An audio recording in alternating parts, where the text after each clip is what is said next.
कैसे हैं आप लोग? आज के टॉपिक में हम डिस्कशन करेंगे section 35, section 37 and section 40 A subsection 2। जो अमेंडमेंट है इसमें फाइनेंस एक्ट 2022 में ये अमेंडमेंट कब आया है? फाइनेंस एक्ट 2022 में रिलेवेंट कब के एग्जाम के लिए? मई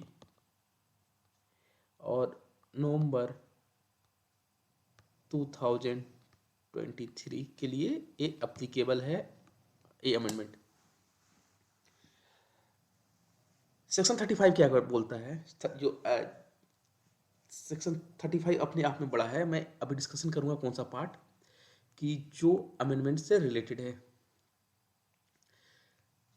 सेक्शन 35 बोलता है क्या कि जो अमेंडमेंट से जो रिलेटेड है उस पार्ट का भी डिस्कशन करेंगे कि सेक्शन 35 ये प्रोविजन पहले से लॉ में था, उसके बाद कुछ इसमें अमेंडमेंट आया जो मैंडेटरी कर दिया गया। तो जो एग्जिस्टिंग प्रोविजन था हम उसका डिस्कशन पहले करेंगे, उसके बाद जो अमेंडमेंट है उसको इससे कोरिलेट करेंगे। ठीक है।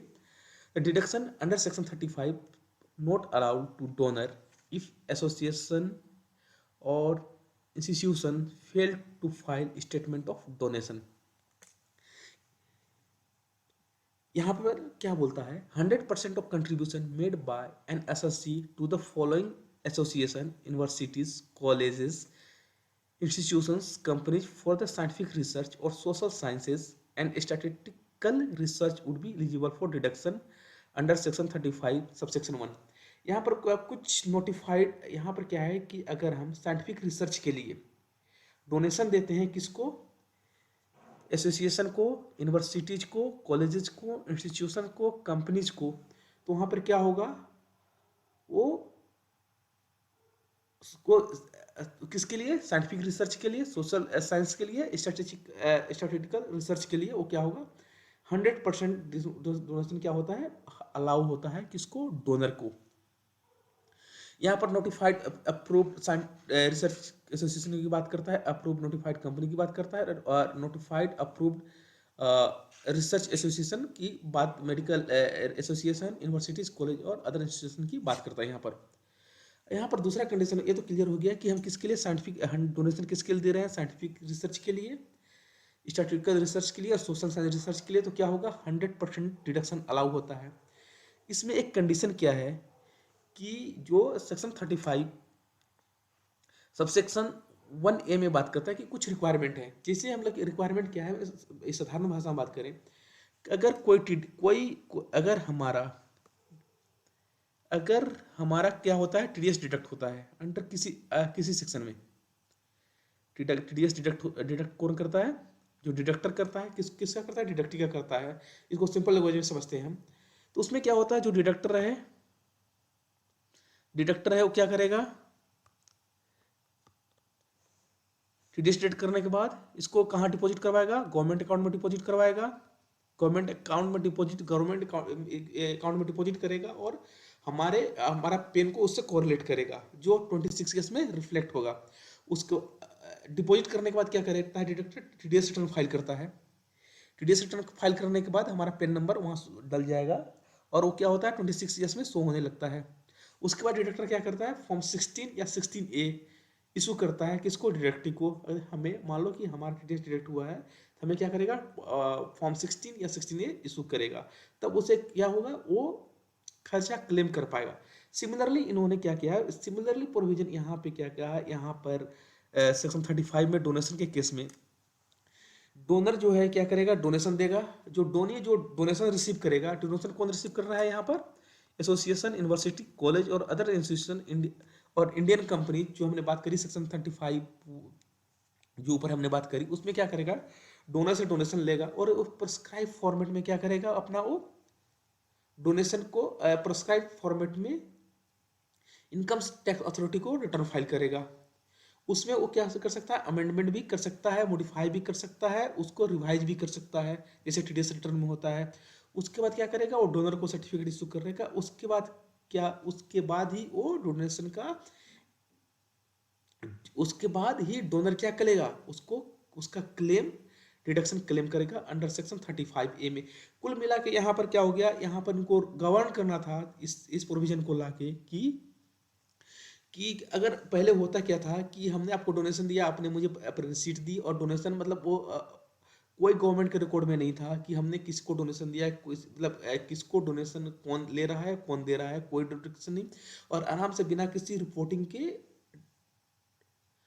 डोनेशन जो था, जो डिडक्शन यहाँ क्लेम होता था सेक्शन 35 में। अब इसको कंट्रोलिंग करने के लिए प्रोविजन लाया गया। ये प्रोविजन पहले से था, तो उसके बाद इसमें क्या हुआ, इन्होंने कर दिया क्या कि ये जो अमेंडमेंट आया है, अमेंडमेंट क्या बोल रहा है यहाँ पर, the deduction with respect to the donation given by the SSC to any research association, university, college or other institution referred to in section 35 subsection 1 sub clause 2, 3 or the company referred to in section 35 subsection 1 subsection 2A would not be allowed unless such research association, university, college, other institution, company complies with the above requirement stipulated under section 35 subsection 1A में।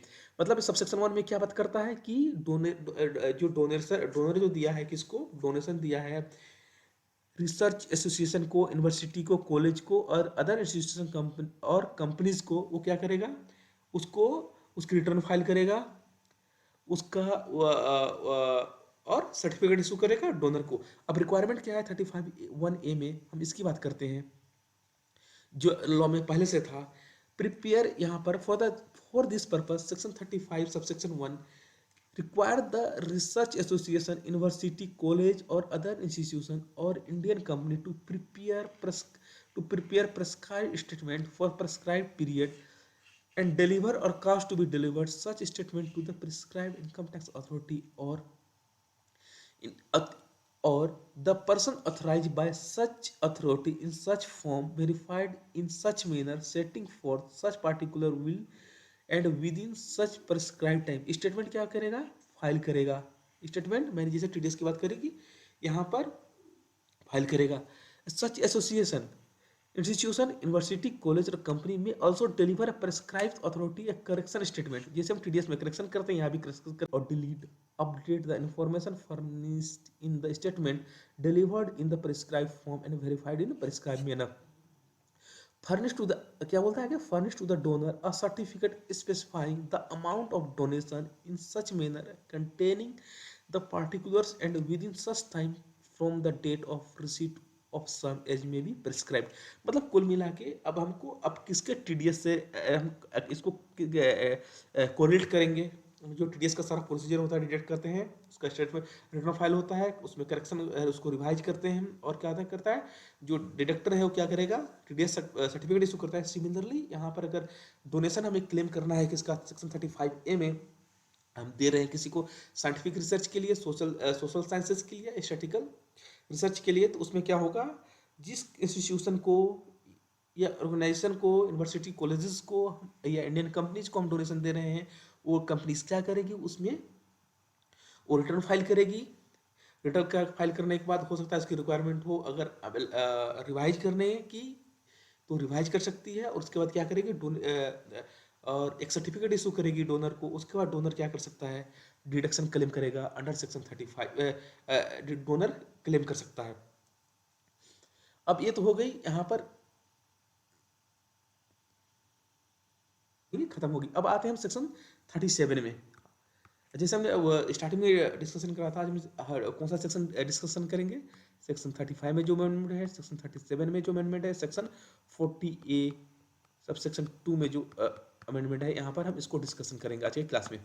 One क्या बोलता है, for the removal of doubts it is hereby declare that any expenditure incurred by an SSC for any purpose which is an offence which is prohibited by law shall not be deemed to be have been incurred for the purpose of business or profession, and no deduction allowance shall be made in respect of such expenditure। ये किसके लिए लाया गया था, ये जो explanation one लाया गया था, एक मेडिकल, यहाँ पर क्या होता है, मेडिकल काउंसिल ऑफ इंडिया ने एक सर्कुलर इशू करा था, सर्कुलर क्या इशू करा था कि जो फार्मास्यूटिकल कंपनियां होती हैं अपने मतलब जो मेडिसिन या मेडिसिन से जो मेडिकल से रिलेटेड और भी जो हैं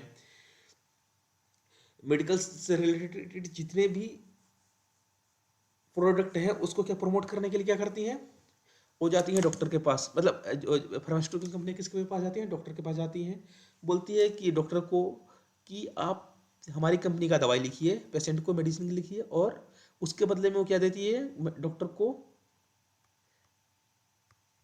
क्या देती है, गिफ्ट देंगे ये लोग, गिफ्ट देंगे, फ्री ट्रेवल देंगे, अलाउंसेस देंगे, बहुत सारी बेनिफिट देती हैं। कौन? फार्मास्यूटिकल कंपनियां डॉक्टर्स को। डॉक्टर डायग्नोसिस करवाते हैं, जो रिक्वायरमेंट नहीं हो उसके भी डायग्नोसिस करवा लेते हैं कितने टाइम। इस पे मेडिकल काउंसिल ऑफ इंडिया ने क्या करा था, कुछ इन्होंने सर्कुलर इशू करे थे कि इस टाइप की एक्टिविटी को उन्होंने बैन करा था। बोलता था ये लीगल मतलब एक क्या अच्छा अच्छी प्रैक्टिस नहीं है, और इसको इन्होंने मतलब बोला था कि मेडिकल काउंसिल ऑफ इंडिया ने कि अच्छी प्रैक्टिस नहीं है, इसको अवॉइड करनी चाहिए। इस मेडिकल काउंसिल ऑफ इंडिया के इस सर्कुलर को देखते हुए सीबीडीटी ने एक सर्कुलर इशू किया। सीबीडीटी ने एक सर्कुलर इशू किया, सर्कुलर नंबर है 5/2012। इसमें भी इस अगर कोई भी एक्सपेंडिचर इनकर्ड होता है किसके लिए, इस टाइप की एक्टिविटीज के लिए, डिसलाउ होगा कहाँ, अंडर इनकम टैक्स एक्ट में। अंडर इनकम टैक्स एक्ट में हम वो डिसलाउ होगा अंडर सेक्शन 37 में, ये सर्कुलर के अकॉर्डिंग। उसके बाद इन्होंने इस पे बाद में इन्होंने इंसर्ट कर दिया लॉ में, एक्सप्लेनेशन 1 लेके आ गए, अंडर सेक्शन 37 में डिसलाउ होगा। तो यहाँ पे जो एक्सप्लेनेशन 1 बोलता है, for the removal of doubt it is hereby declare that any expenditure incurred by an SSC for the purpose of which is an offense or which is prohibited by law shall not be deemed to be have been incurred for the purpose of business or profession। यहाँ पर क्या बोला, या तो offence है, या which is prohibited by law shall not be deemed to have been incurred for the purpose of, या prohibited by law। यहाँ पर कुछ जजमेंट आए, कुछ जजमेंट आए, यहाँ बोला जी इन्हों प्रोहिबिटेड बाय लॉ नहीं है, बल्कि मेडिकल काउंसिल ऑफ इंडिया ने एक इंटरनल सर्कुलर इशू करा था मेडिकल प्रैक्टिशनर के लिए, कि ना कि इनकम टैक्स के लिए, कि अलाउ होगा या नहीं होगा। उन्होंने कुछ जजमेंट में इन्होंने किस टाइप के खर्चे को अलाउ कर दिए थे। उसके बाद एक लंबी सी लिस्ट है, कुछ दिल्ली हाई कोर्ट का जजमेंट आया, Punjab and Haryana high court के जजमेंट आए। तो उसमें मतलब बहुत सारे हाई कोर्ट ने बोला है कि जो प्रैक्टिस है ये गलत है और अगेंस्ट द पब्लिक इंटरेस्ट है, इसलिए इसको इस टाइप एक्सपेंडिचर को इनकट अलाउ नहीं करना चाहिए। बाद में सुप्रीम कोर्ट का रूलिंग आया एक एपेक्स लेबोरेटरीज का 2022 में। इसके बाद इन्होंने क्या करा, इसको एक्ट में ही क्लियरिफाई मतलब और क्लियर कर दिया, क्या कि यहाँ क्या कर दिया कि अमेंडमेंट जो आया है, अब उसके बाद डिस्कशन करते हैं। अब द बैकग्राउंड समझ में आ गई। The expression expenditure incurred by an SSC for any purpose which is an offence or which is prohibited by law would include or be would be deemed to have always included the expenditure incurred by an SSC क्या है, for any purpose which is an offense under any law for time being in force। यहाँ पर law की बात कर रहा था, यहाँ पर बाय लॉ, और यहाँ पे कहते हैं एनी लॉ। लॉ मीन्स अगर कुछ आईटीटी के केस लॉज का हम इंटरप्रेट करेंगे तो any law means medical council of India बोलता था कि इन्होंने सर्कुलर इशू किया था, एक डायरेक्शन सर्कुलर मतलब एक एथिक्स टाइप की थी, डायरेक्शन था कि इस टाइप का डायरेक्शन नहीं, इसको डायरेक्शन नहीं बोलते हैं, कि एक एथिक्स था कि इस टाइप के खर्चे नहीं होने चाहिए। और यहाँ पे बोला कि एनी लॉ तो है था ही नहीं, यहाँ पर इन्होंने जो अमेंडमेंट करके लाया क्या, for the purpose which is an offence under any law for time in being force in India outside India which is prohibited by any law for time being force in India और outside India. यहाँ पर क्या दूसरा क्या बोलता है, to provide any benefit और perquisites in what ever form to a person whether or not carrying on a business or exercising a profession, and acceptance of such benefits or perquisites by such person is in violation of any law or rule regulation guideline as the case may be for the time being force governing the conduct of the such person.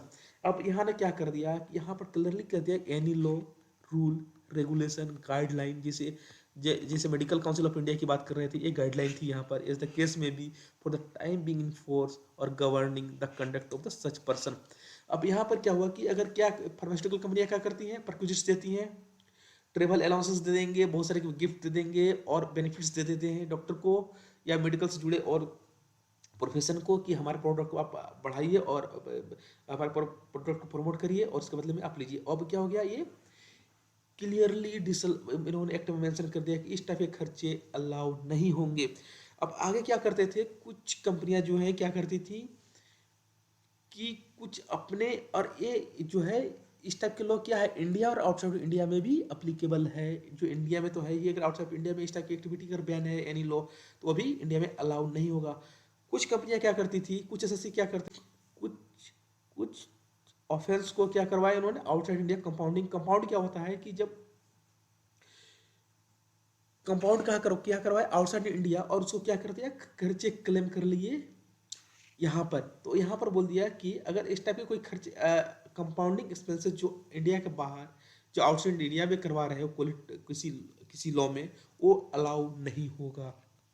मतलब India के बाहर भी कोई भी compounding of offence है, वो भी deduction हमें 40A सबसेक्शन 2 की any sum paid on account of the tax. यहाँ पर एक्चुअली क्या है, ट्रांसफर प्राइसिंग से रिलेटेड है ये सेक्शन 90, 90A और 91 सेक्शन। ये इसमें क्या बोलता है कि जो भी हमने double DTA double tax avoidance agreement की बात करता है यहाँ पर जो भी टैक्स हमने पे करा है, पे करते हैं उसका डिडक्शन हमें रिलीफ मिल जाता है।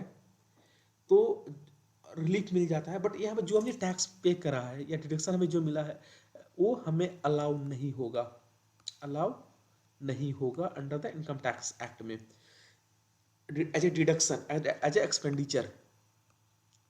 जैसे टैक्स, जैसे इनकम टैक्स हम जो पे करते हैं, अगर हम इनकम टैक्स की बात करें, इनकम टैक्स हमें कभी अलाउ नहीं होता as a deduction, as a expenditure हमें कभी अलाउ नहीं होता। सिमिलरली यहाँ पर भी है, अगर डीटीए में हम जो बेनिफिट लिया है टैक्स का, वो हमें अलाउ नहीं होगा। जो बात कहा करता है 1998 91 में एनी सब पेड। अब आगे डिस्कस से बैकग्राउंड समझते हैं, फिर जो अमेंडमेंट आया है उसको समझेंगे। Any sum paid on account of rate और टैक्स लेविड ऑन प्रॉफिट और गेन्स ऑफ एनी प्रोफेशन और बिजनेस और प्रोफेशन और assessed at a proportion of or on the basis of any such profits and gain is not allowable as a deduction from the business of income. Any sum paid on account of the trade tax levied और profession tax की बात कर रहे हैं यहाँ बोला क्या है, any sum paid outside India on account of any rate or tax levied which is eligible for tax relief under section 90 or deduction from the tax deduction from in the income tax payable under 1991 is not allowable is deemed to have been never been allowed as deduction। ठीक है, अगर हमने क्या करा कि हमने eligible को relief लिया 90 जो इनकम जो डबल टैक्स अवॉइडेंस एग्रीमेंट के अकॉर्डिंग हम लेते हैं, वो हमें अलाउ नहीं होगा।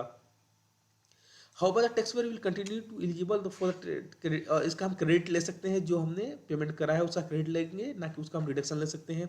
अब यहाँ पर क्या किया, जो अब इन्होंने क्या करा है, जो कुछ एसएससी क्या करते हैं, जो टैक्स में हमेशा कुछ क्लेम कर क्लियरली मेंशन कर दिया, the term tax would include and would be deemed to have always included any surcharge cess. मतलब अब टैक्स के कितने, इनकम टैक्स में कितने कंपोनेंट होते हैं, 3 कंपोनेंट होते हैं। कौन कौन सा, जो टैक्स तो हो गया, उसके ऊपर क्या लगेगा, सरचार्ज लगेगा।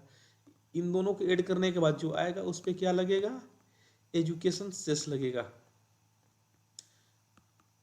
अब उसके बाद ये टोटल टैक्स होता है, उसके बाद ये यहाँ पर टोटल टैक्स होगा। तो यहाँ पर कुछ एसएससी क्या करते थे, सरचार्ज और सेस का भी डिडक्शन लेते थे कि वो टैक्स का पार्ट नहीं है, डिडक्शन लेते थे मतलब क्लेम करते थे वो। तो यहाँ पर क्लियरली मेंशन कर दिया क्या क्या कि the terms tax would include and would be deemed to have always included any surcharge or cess by whatever name called on such tax. Hence, tax includes surcharge or cess would be disallowed while computing the business income.